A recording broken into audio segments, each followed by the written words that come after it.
Hello बच्चों, स्वागत है आपका हमारे YouTube चैनल गणित गुरु दीपक सर में। बच्चों, आज हम जो पढ़ने जा रहे हैं क्लास 12th मैथ में सातत्य और अवकलनीयता वाला चैप्टर, जो चैप्टर नंबर 5 है।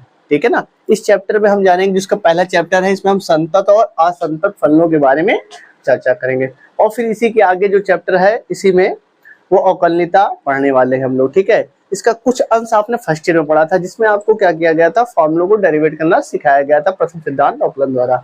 लेकिन इंटर में प्रथम सिद्धांत का कोई भी यूज नहीं है, तो यहाँ केवल आपको उन फॉर्मूलों का यूज करके यहाँ पर आपको डिफरेंशिएशन करना है। ठीक है ना।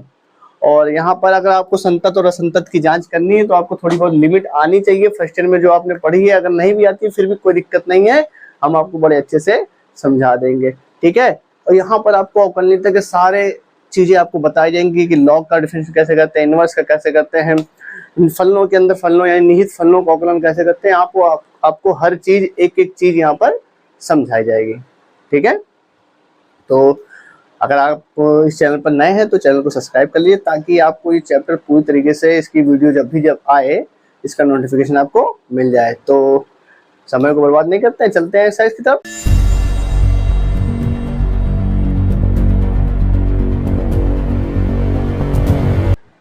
तो बच्चों, हम पढ़ने जा रहे हैं संतत और असंतत फलन के बारे में। संतत क्या होता है? संतत का मतलब होता है कॉन्टिन्यूअस। अगर कॉन्टिन्यूअस इसकी लैंग्वेज से देखिए, कॉन्टिन्यूअस मतलब होता है लगातार, और डिसकॉन्टिन्यूअस का होता है लगातार नहीं। मतलब जो चीज लगातार हो उसको बोलेंगे कॉन्टिन्यूअस, और जो लगातार ना हो उसको बोलेंगे डिसकॉन्टिन्यूअस। देखो, सिंपल सी परिभाषा है। अगर यहाँ पे आपको कोई फंक्शन दिया जाता है, कोई फलन दिया जाता है, जैसे f(x) दिया जाता है, ठीक है, और f(x) का आप ग्राफ बनाते हो, क्या बनाते हो? ग्राफ बनाते हो। और ग्राफ जो है बिना पेन उठाए बन जाए, मतलब इसकी परिभाषा ऐसे दे सकते हो कि ऐसा फलन जिसका ग्राफ बिना पेन उठाए बनाया जा सके, तो ऐसे फलनों को क्या कहा जाता है? संतत फलन कहा जाता है, कॉन्टिन्यूअस फंक्शन कहा जाता है। और ऐसे फलन जिनका ग्राफ बनाते वक्त पेन को हमें उठाना पड़ता है, मतलब रुकना पड़ता है थोड़ा, तो वो क्या होते हैं? असंतत फलन। जैसे कि एग्जांपल के थ्रू हम बता सकते हैं आपको। जैसे मैं आप ग्राफ बनाऊं, ऐसे मैं करता चला जाऊं तो ग्राफ बनता चला जा रहा है, पेन नहीं रुक रहा है हमारा। और जैसे ग्राफ बनाए जाए, जैसे ये सीधे चले जाओ तो ग्राफ यहाँ पर हम बनाते चले जाएंगे ऊपर चले जाओ। ठीक है। और भी फंक्शंस है, मॉड के फंक्शन है, जैसे ये इधर चला गया, ऐसे फंक्शन होते हैं ना ये, तो कॉन्टिन्यूअस फंक्शन। शार्प टर्न हो सकता है, जैसे मान लीजिए आप एक ग्राफ बना रहे हो, पहले ऐसे गया, फिर ऐसे गया, फिर ऐसे गया, तो इसको बोलते हैं शार्प टर्न ले लिया उसने, एकदम अचानक से जाए सर, अचानक से फ्लैट फिर ऊपर। ठीक है ना। तो इन सभी ग्राफों में आप देख रहे होगे पेन को हमें उठाना नहीं पड़ेगा। अगर आप लगातार इसको ऐसे ड्रॉ करते चले जाए तो हमें पेन को उठाने की जरूरत नहीं है। तो ऐसे फलनों को क्या कहा जाता है? संतत फलन कहा जाता है। डेफिनेशन में आप लिखोगे ना कि ऐसे फलन जिनका ग्राफ अगर हम बनाए, ऐसे बोल सकते हो कि ऐसे फलन जिनका ग्राफ हम बगैर पेन उठाए बना सकें, तो ऐसे फलनों कहा जाता है संतत फलन। और ऐसे फलन जिनका ग्राफ बनाते हुए हमें पेन को उठाना पड़े, जैसे कि एग्जांपल दे देते हैं आपको। जैसे मैंने ग्राफ बनाया, जैसे ये बनाया, यहाँ रुक गया, फिर रुक के फिर आगे बढ़ाया, ठीक है। या फिर ये होता है महत्तम पूर्णांक का, अगर आप f(x) मान लेते हैं, महत्तम पूर्णांक का ग्राफ बनाया तो इस टाइप का बनता है वो, कि पहले 0 से 1 गया, या 1 2 3 ले लो, फिर 2 से जाता है, फिर यहाँ से देखो, ध्यान से ये 2 से जाता है, फिर ये 3 जाता है, फिर ऐसे। तो यहाँ पे देखोगे कॉन्टिन्यूअस, थोड़ी यहाँ से यहाँ तक गया कॉन्टिन्यूअस, फिर बीच में गैप हो गया, फिर ऊपर से गया, फिर थोड़ा ऊपर गया, फिर थोड़ा ऊपर गया, मतलब रुक रुक के चले। ऐसा फंक्शन जो रुक, ये इस टाइप का हो गया। या फिर आप बना रहे, जैसे ये बनाया, मैंने बनाया, यहाँ पे ब्रेक हो गया, बीच में कुछ है नहीं, फिर आगे बढ़ाना, तो ऐसे कंडीशन में आपको पेन उठाना पड़ेगा ना। तो ऐसे फलनों को कॉन्टिन्यूअस फलन नहीं कहा जाता है। ये तो रही ग्राफ की बात। ग्राफ से हमने समझ लिया भाई कि कॉन्टिन्यूअस फंक्शन क्या होता है, डिसकॉन्टिन्यूअस फंक्शन क्या होता है। भैया ग्राफ अगर हम बनाते हैं और हमें पेन ना उठाना पड़े, वो ग्राफ लगातार बनता चला जाए, तो उसको बोलेंगे कॉन्टिन्यूअस फंक्शन। और अगर ग्राफ रुक जाता है और पेन को हमें उठाना पड़ता है, तो ऐसे फलनों को बोलते हैं डिसकॉन्टिन्यूअस फंक्शन। अब हम क्या करेंगे, इसको समीकरण मतलब सॉल्व कैसे करेंगे, दिखाएंगे कैसे, इक्वेशन कैसे बनाएंगे, इक्वेशन रूप में कैसे दिखाएंगे। तो फटाक से, ठीक है, देखो क्या करना है आपको, कॉन्टिन्यूअस चेक करना है। ठीक है, तो क्या करना है, कैसे करना है, कॉन्टिन्यूअस चेक करना है। एग्जाम्पल ले लेते हैं, ठीक है, एक एग्जाम्पल समझते बहुत अच्छा समझ में आएगा। मान लो ये है, ये मान लेते बलराम है, ठीक है, कुछ भी नाम दे दो, ठीक है ना, ये बलराम है। अब इनकी शादी होने वाली है, ठीक है बेटा, ध्यान समझना, बहुत अच्छी चीज बता रहे हैं। ये बलराम है और इनकी शादी होने वाली है। अब क्या करेंगे, लड़की वाले आएंगे, लड़की वाले 3-4 लोग आएंगे ना, तो देखने आएंगे कि भैया लड़का जो है कैसा है, उसकी जानकारी लेंगे, जानकारी लेंगे लड़के की। तो देखो क्या करेंगे ये लोग, सबसे पहले जाएंगे, अब इस लड़के के बारे में जानकारी, भाई इनको किसी कहीं पता चला कि बलराम नाम का एक लड़का है, अच्छा है, देख लो शादी के लिए। तो शादी के लिए सबसे पहले तो कहाँ जाएंगे, सबसे पहले तो इनके माँ बाप से मिलेंगे, माता पिता। भाई किससे मिलेंगे, माता पिता से मिलेगा कि नहीं मिलेगा, कोई भी हो, अगर आप लड़के से देखने जाते हो तो सबसे पहले उसके माता पिता से मिलोगे, माता पिता से जाके मिलेंगे, ठीक है ना। फिर क्या करेंगे कि यार दोस्त, तो जो दोस्त होंगे, अगल बगल मोहल्ले वाले होंगे, उनवहां से भी जानकारी ले लेंगे। ध्यान दीजिए क्या करने वाले हैं, ये जब फैमिली जाएगी इस लड़के के बारे में जानकारी लेने, तो सबसे पहले माता पिता से मिलेगी, पूछेगी भैया आपका लड़का कैसा है, क्या करता है, क्या नहीं करता, क्या पढ़ा है, ठीक है, सब चीज पूछेगी। फिर वही चीज क्या करेंगे यही लोग माँ बाप से लेने के बाद इनकी जांच करने के लिए, भैया माँ बाप जो सही बोल रहे नहीं बोले, तो मोहल्ले वाले से अच्छा तो कोई जानता ही नहीं, तो मोहल्ले वालों के पास जाकर पूछे, दोस्त से पूछेंगे, मोहल्ले वालों से पूछेंगे कि भैया ये फलाना लड़का कैसा है। जब ये दोनों जगह पास हो गया, फिर इसके खुद पर चेक करेंगे, मतलब बलराम से स्वयं बात करेंगे, उससे फेस टू फेस, भैया उससे बारे में पूछेंगे। अगर ये पास हो जाता तब जाके कहीं लड़का फाइनल होगा कि हाँ भैया जो लड़का है बिल्कुल सही है और इससे शादी करने में कोई दिक्कत नहीं है, तो यहाँ पर रिश्ता तय हो जाएगा। अगर या फिर कहीं पर भी फेल हो गया, या तो दोस्तों ने कुछ ऐसा बता दिया जो इनको पसंद ना आया, या माता पिता से बात करते हो तो कुछ ऐसा लगा जो इनको ना समझ में आया, या फिर लड़के से ही बात करते हो तो इनको भी कुछ दिक्कत हुई, मतलब तीनों में से कोई भी अगर दिक्कत हो गई तो ये रिश्ता नहीं होने वाला है। वैसे ही यहाँ पर भी कॉन्टिन्यूअस फंक्शन चेक करने का भी सिस्टम कुछ ऐसा ही है। देखो कैसे एकदम सिंपल सा है, ठीक। इसके लिए आपको लिमिट आनी चाहिए। तो हम क्या करते हैं, जब भी कोई फंक्शन आपको दिया जाएगा और इसको चेक करना फलन संतत है कि नहीं है, तो हम क्या करेंगे, इसका लेफ्ट हैंड लिमिट निकालेंगे, लेफ्ट हैंड लिमिट निकालेंगे, ठीक है, और राइट हैंड लिमिट निकालेंगे और डायरेक्ट उस वैल्यू को उस पर रख देंगे। अगर तीनों बराबर आ जाती है, तीनों बराबर आती है, तो ऐसी कंडीशन में कहा जाएगा फलन संतत है, कॉन्टिन्यूअस है। अगर तीनों में से कोई भी एक फेल हो गया, या दोनों बराबर हो, ये बराबर ना हो, या ये दोनों बराबर ना हो, तो फिर यही फेल हो जाएगा। ध्यान रखिएगा, तीनों में से अगर कहीं भी फेल हुआ तो फलन को कॉन्टिन्यूअस नहीं कहा जाएगा, ठीक है ना। लेफ्ट हैंड लिमिट और राइट हैंड लिमिट के बारे में थोड़ी सी जानकारी हम आपको देते हैं, फिर उसके बाद बताते हैं सवालों को। देखिए लेफ्ट हैंड लिमिट क्या होता है बेटा, लेफ्ट हैंड लिमिट, ठीक है, इसको हम लोग ऐसे लिखते हैं, limit x tends to a minus. मतलब ध्यान दो क्या करना, जैसे लिमिट चेक करनी है, कोई फंक्शन है, अब कोई ना कोई वैल्यू पे इसको चेक किया जाएगा, तो हम क्या करेंगे, x बराबर a पर चेक करेंगे, a पर चेक करेंगे।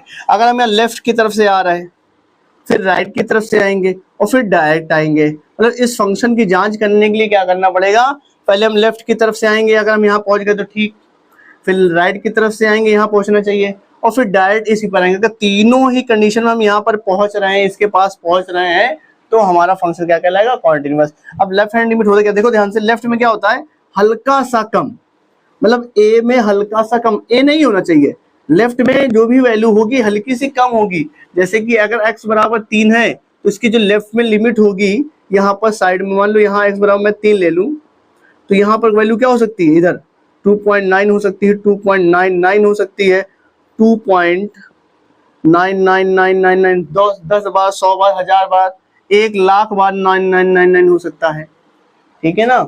लेकिन ये 3 नहीं होगा, 3 से हल्का सा कम लिया जा रहा है इधर, और यहाँ पर इसका मतलब होता है हल्का सा ज्यादा, मतलब ऐसे जैसे 3.000000001, 3 नहीं है मगर 3 से हल्का सा ज्यादा।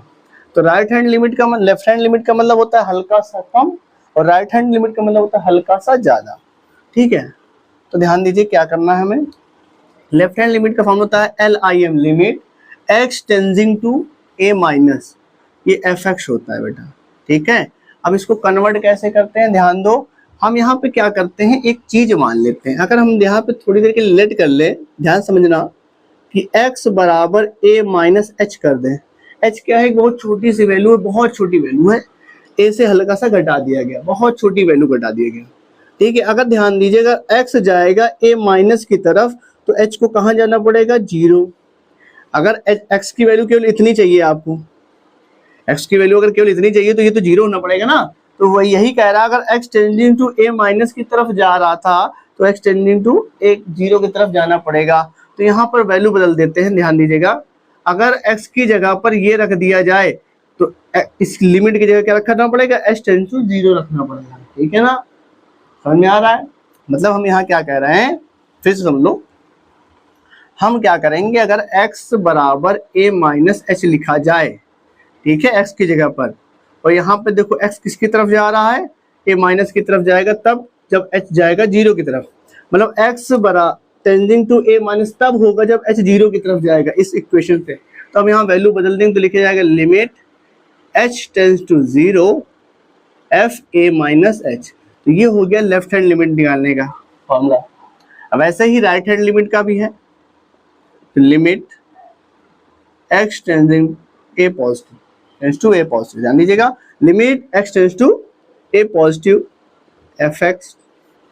यहाँ पर भी सेम वही कंडीशन लगाई जाएगी, limit h tends to 0 f a plus h। यहाँ पर माइनस लगा दिया, यहाँ पर प्लस लगा दिया, फिर डायरेक्ट लिमिट लगा जाती है, limit x tends to a fx। तो ये हो जाएगा fa, मतलब डायरेक्ट रख दिया जाएगा। ठीक, ये तीनों ही कंडीशन अगर पास हो जाएंगी तो फलन कॉन्टिन्यूअस हो जाएगा, अगर तीनों कंडीशन पास नहीं होती तो फलन डिसकॉन्टिन्यूअस कहलाएगा। ठीक है, तो फटाक से इसको नोट कर ले। अब हम बताने जा रहे हैं सवालों। तो बच्चों अब हम आपको बताएंगे सवाल, एक्सरसाइज है हमारी 5A। ठीक है, इस 5A का हमने पहला सवाल लिखा है कि फंक्शन है fx बराबर 5x माइनस 3 और x बराबर 0 पर x बराबर माइनस 3 पर x बराबर 3 पर x बराबर 5 पर चेक करना है कि फलन संतत है कि नहीं संतत है। एक चीज आप नोट कर लीजिए, जितने भी बहुपद होते हैं, पॉलिनोमियल होते हैं, ठीक है ना, ठीक है, बहुपद और पॉलिनोमियल्स होते हैं, तो सभी के सभी क्या होते हैं, कॉन्टिन्यूअस होते हैं। ठीक है, इसमें देखो बहुपद चेक करने के लिए आप केवल क्या कर सकते हो, बहुपद के लिए केवल आप इतना भी चेक कर सकते हो कि limit h tending to a fx बराबर fa। अगर ऐसी कंडीशन आ जाती है तो भी आप क्या कहोगे, फलन कॉन्टिन्यूअस है, केवल बहुपदों के लिए। ठीक है ना, आप इतना भी निकाल दोगे तो भी, मतलब क्या, एक बार लिमिट से वैल्यू निकाल दो, एक डायरेक्ट वैल्यू निकाल दो। ठीक, क्या समझ रहे हो, एक बार लिमिट से वैल्यू निकाल दो, एक बार डायरेक्ट वैल्यू निकाल दो, अगर दोनों बराबर आती हैं तो फलन कॉन्टिन्यूअस हो जाएगा। ये बहुपदों के लिए, बाकी सारे question left hand limit, right hand limit और डायरेक्ट से निकालेंगे। ठीक है ना, इस क्वेश्चन को भी हम वैसे ही कर सकते हैं, चलो लेफ्ट और राइट से ही करेंगे। ठीक है, चलो इसको हम कर देते हैं रफ, और इस क्वेश्चन को हम लेफ्ट और राइट से करते हैं। तो किसी पर भी हम चेक कर लेते हैं, x बराबर 0 पर, जैसे हम आपको चेक करके बता रहे हैं। ठीक है, तो पहला ले लीजिए, जैसे x बराबर 0 पर चेक कर रहे हैं। ठीक है बेटा, x बराबर 0 पर हम चेक करने वाले हैं। अब हम लिखेंगे पहले left hand limit, left hand limit, तो क्या लिखेंगे, लिमिट LIM ही लिमिट पढ़ते हैं। ठीक है, h टेंड्स टू 0 माइनस लिखेंगे, fx लिखेंगे। अब इसको कन्वर्ट कर देंगे, लिमिट h टेंडिंग टू 0 हो जाएगा, f 0 माइनस h हो जाएगा। तो यहाँ पे देखो क्या होगा, लिमिट h टेंडिंग टू 0, यहाँ हो जाएगा f माइनस का h। ठीक है ना, अब ध्यान दो क्या करना, अब हमें यहाँ फंक्शन लिखना है। फंक्शन तो हमारे पास यही है, देखो ध्यान से, यहाँ पर x है तो यहाँ पर भी x है। अब हम वैल्यू रखेंगे क्या, माइनस h, तो यहाँ माइनस h हो जाएगा।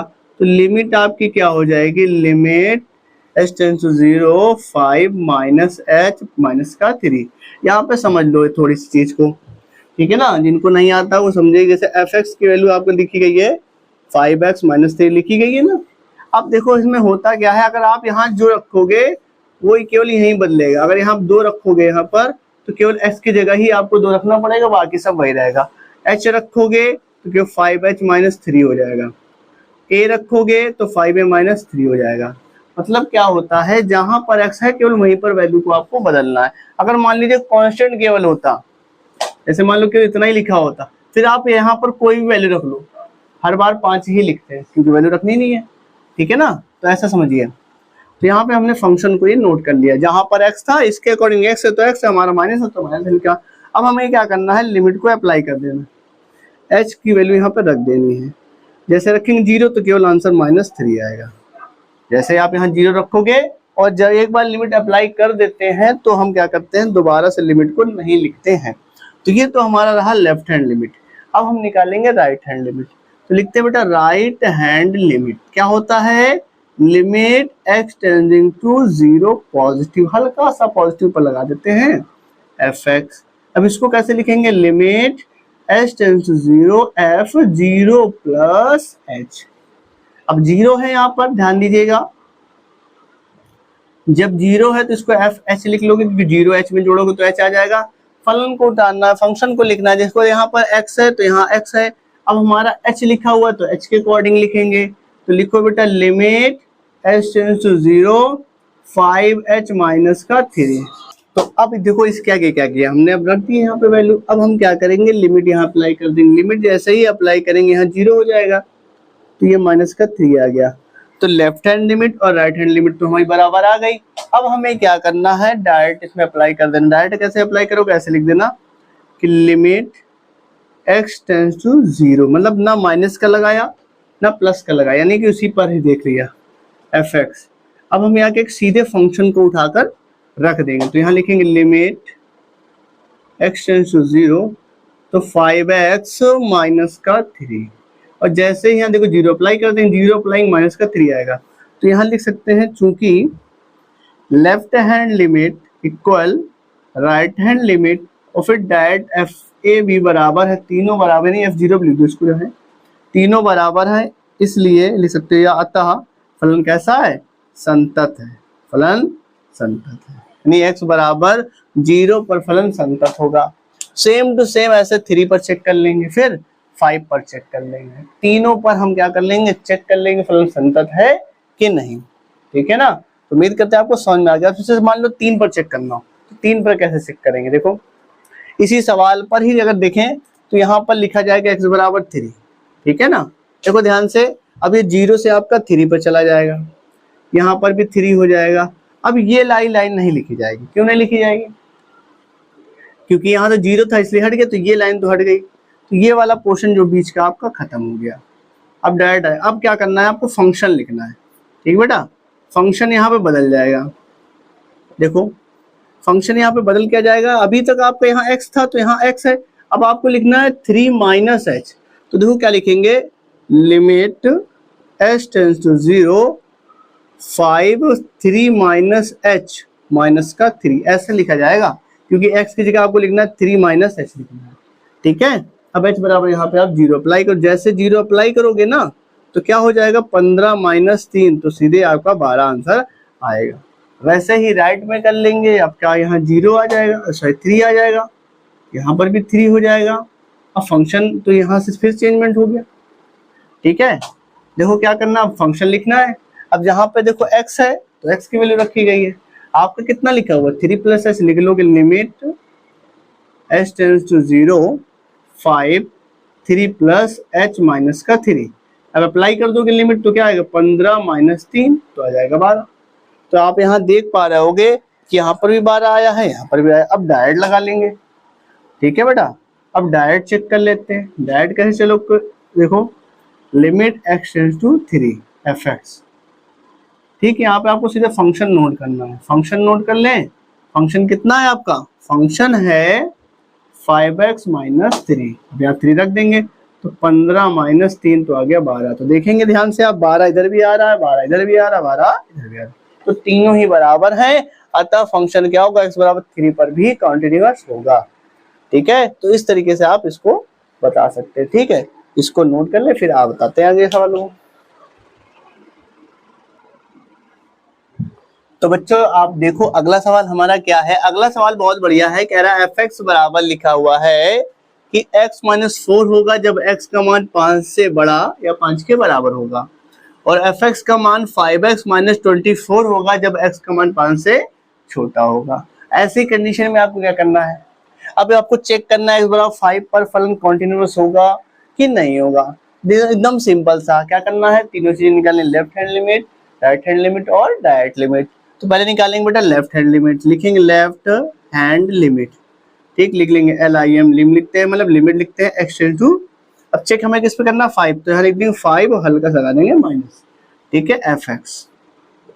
अब देखो क्या लिमिट, यहाँ लिखेंगे h टेंड्स टू 0, तो क्या हो जाएगा f 5 माइनस h हो जाएगा, क्या हो जाएगा 5 माइनस h हो जाएगा।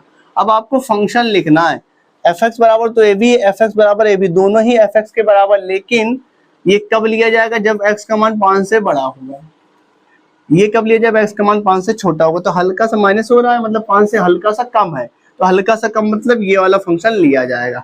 तो यहाँ लिखेंगे लिमिट h टेंड्स टू 0, ठीक, जैसा हमने बताया आपको, यहाँ पर x है तो यहाँ पर x है। अब हमारी वहां पे वैल्यू कितनी 5 माइनस h है, तो यहाँ 5 माइनस h ही लिखा जाएगा 5, और ये x की जगह लिख दोगे 5 माइनस h माइनस का 24, मतलब समझ रहे होगे आप कि जहां पर x है केवल वहीं पर आपको वैल्यू को बदलना है, पूरी वैल्यू नहीं बदलनी है। देखो 5 पूरा उसी जगह लिखा है, 24 भी उसी जगह लिखा है, लेकिन x की वैल्यू हमने यहाँ पर रख दी। अब आपको क्या करना है, देखो ध्यान से, अब आपको लिमिट लगा देनी, h यहाँ लगा दे तो 0 हो जाएगा, जैसे 0 होगा तो क्या बचेगा, इसका इसमें 25 माइनस का 24, तो वैल्यू आ जाएगी 1, ठीक है ना। अब मल्टीप्लाई करा के लिमिट लगाओ तो भी यही आंसर आएगा। तो ये तो रही हमारी लेफ्ट हैंड लिमिट। अब हम लोग लिखते हैं राइट हैंड लिमिट, ठीक है बेटा, लिखते हैं राइट हैंड लिमिट, तो लिखते हैं limit x tend to 5 plus हल्का सा fx, ठीक है, छोटा सा लगाना ऊपर, फिर लिखेंगे limit h tends to 0 f5 plus h। देख रहे होगे जब हम लेफ्ट से आते हैं तो माइनस का यूज किया जाता है, राइट से आते हैं तो प्लस का यूज किया जाता है, ठीक है। अब यहाँ पे भी फंक्शन लिखना है। अब देखो यहाँ पे फंक्शन हम कौन सा लिखेंगे, कहा गया जब x का मान 5 से थोड़ा सा बड़े की ओर जा रहा है, बड़ा, तो 5 से बड़ा तो लिखना x माइनस 4 लिखना है, तो आप यहाँ लिख दीजिए, तो लिखेंगे लिमिट h टेंड्स टू 0। ध्यान समझिएगा, x है तो यहाँ x है, आपको क्या लिखना है 5 प्लस h और साथ में माइनस का 4 लिखना है, ठीक है ना। देखो ध्यान से, x की जगह रख दिया 5 प्लस h, क्योंकि 5 प्लस h लिखा हुआ था। अब क्या करोगे, h बराबर 0 यहाँ अप्लाई कर दोगे, तो जैसे अप्लाई करोगे 5 बचेगा माइनस का 4 तो आ गया 1। तो हम देख पा रहे हैं कि लेफ्ट हैंड लिमिट भी 1 थी और राइट हैंड लिमिट भी 1 थी। अब डायरेक्ट भी चेक कर लेते हैं, डायरेक्ट कैसे चेक करोगे, लिमिट x टेंड्स टू 5, ना पॉजिटिव लगाना है ना नेगेटिव लगाना है, डायरेक्ट चेक करना है fx। अब यहाँ पे फंक्शन कौन सा लिखा जाएगा, फंक्शन लिखा जाएगा इक्वल वाला, इक्वल वाला भी यही फंक्शन है, तो लिखेंगे लिमिट x टेंड्स टू 5, क्या लिख देंगे बेटा x माइनस 4। अब यहाँ पर x ही था तो x माइनस 4 ही यूज कर लिया, अब x की जगह आपको 5 लिख देना है, तो 5 माइनस 4, तो आपका आंसर आ गया 1, ठीक है। तो आपने देखा ध्यान से कि तीनों ही वैल्यू बराबर आते हैं, यहाँ लिख लेंगे चूंकि लेफ्ट हैंड लिमिट बराबर है राइट हैंड लिमिट के और बराबर है f5, यानी तीनों आपस में बराबर हैं, अतः आप कह सकते हो कि जो फलन है, जो फंक्शन दिया गया है x बराबर 5 पर कैसा है, संतत है, कॉन्टिन्यूअस फंक्शन है, किस पर, x बराबर 5 पर। उम्मीद करें आपको सवाल अच्छे समझ में आ रहा होगा, ठीक है।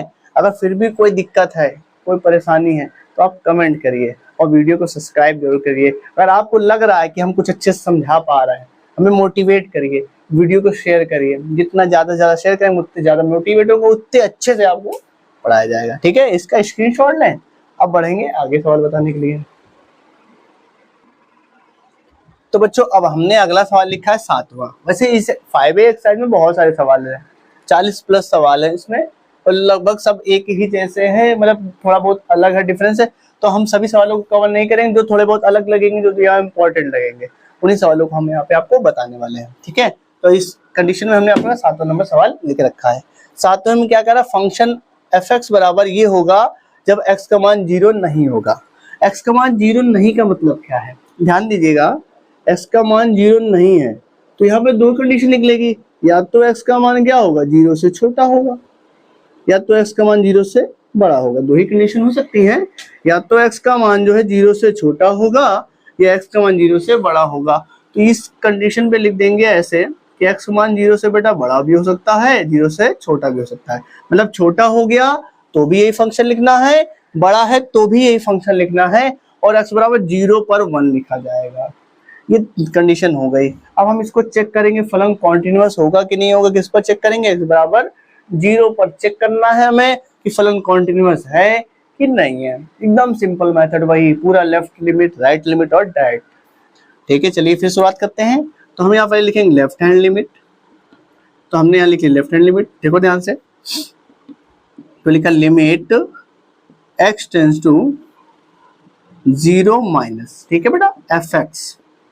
यहाँ क्या लिखेंगे, लिमिट s टेंस टू 0, यहाँ हो जाएगा f 0 माइनस h। अभी 0 का कोई वैल्यू नहीं है, तो यहाँ पे हो जाएगा limit s tends to 0 f minus h हो जाएगा।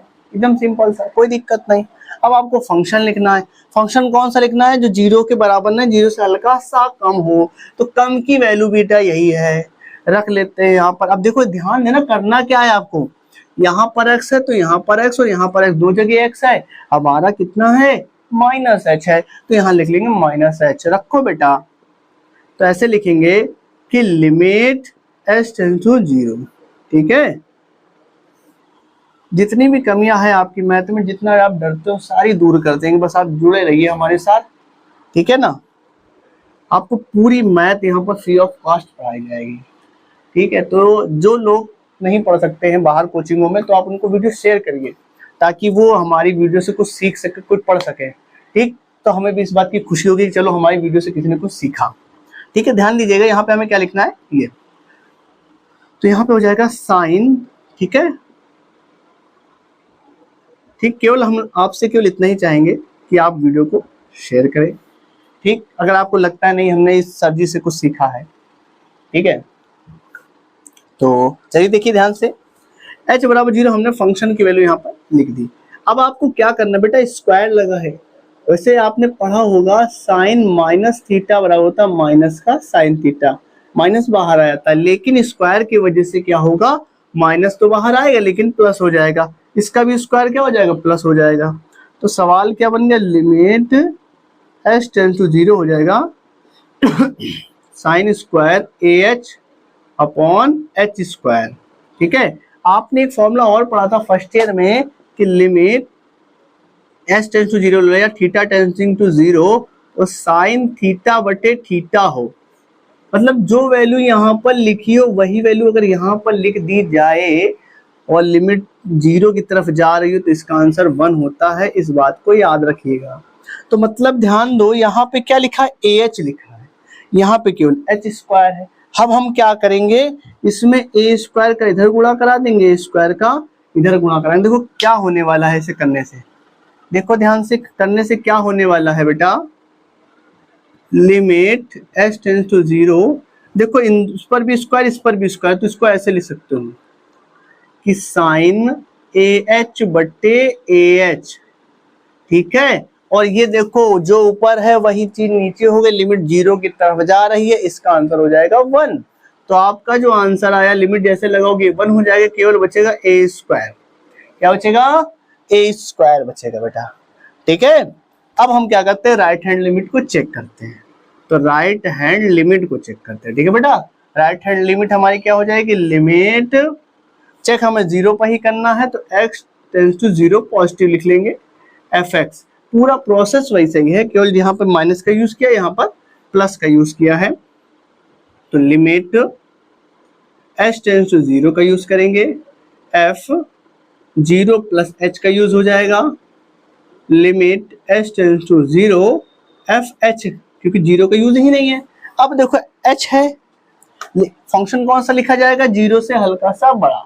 तो यहाँ पे देखो 0 से बड़ा और 0 से छोटा दोनों ही कंडीशन में यही लेना है, तो ये लिख लेते हैं। x था तो x लिखा, तो हमें क्या करना है, h लिखना, तो लिख देते बेटा h। लिखा जाएगा limit s tends to 0 sine square AH upon h square. तो अगर ध्यान से देखो पूरा सेम वैसे ही तो बन गया है। या भाई माइनस पहले था, स्क्वायर की वजह से तो प्लस हो गया, सेम वही बन गया। तो मतलब इसको भी a स्क्वायर का गुणा भाग करना पड़ेगा, यहाँ पर भी a स्क्वायर कर दोगे, a स्क्वायर, तो इसका भी आंसर सेम क्या हो जाएगा, a स्क्वायर आ जाएगा। आ जाएगा कि नहीं आ जाएगा बताओ, बोलो। आ गया, मतलब यहाँ लेफ्ट की लिमिट की आंसर आ गया a स्क्वायर, राइट का आया a स्क्वायर। अब निकाल देते डायरेक्ट। अब डायरेक्ट में क्या हो जाएगा, लिखेंगे limit x tends to 0 fx। अब देखेंगे x बराबर 0 पर फलन का मान हमारा क्या है। x बराबर 0 पर कह रहा फलन जो भी होगा 1 होगा, तो यहाँ पे लिखेंगे x limit x tends to 0, यहाँ लिख दिया 1, क्योंकि fx की वैल्यू बोली गई है कि x बराबर 0 जब भी होगा आपको 1 लिखना है। तो यहाँ अगर हम 1 लिख देंगे तो अब लिमिट लगेगी नहीं, तो इसका आंसर 1 आ जाएगा। तो आप देख पा रहे होगे कि लेफ्ट तो ठीक है ए स्क्वायर, राइट भी आ रही है ए स्क्वायर, लेकिन जो डायरेक्ट है वो बराबर नहीं है। तो यहाँ लिखोगे since left hand limit equal है राइट हैंड लिमिट के, लेकिन नॉट इक्वल है f0 के, कि डायरेक्ट 0 रखा गया तो वैल्यू 0 के बराबर नहीं आ रही है, इसका मतलब फलन कॉन्टिन्यूअस नहीं है, फलन संतत नहीं है। ठीक है, उम्मीद करते हैं आपको समझ में आ गया होगा।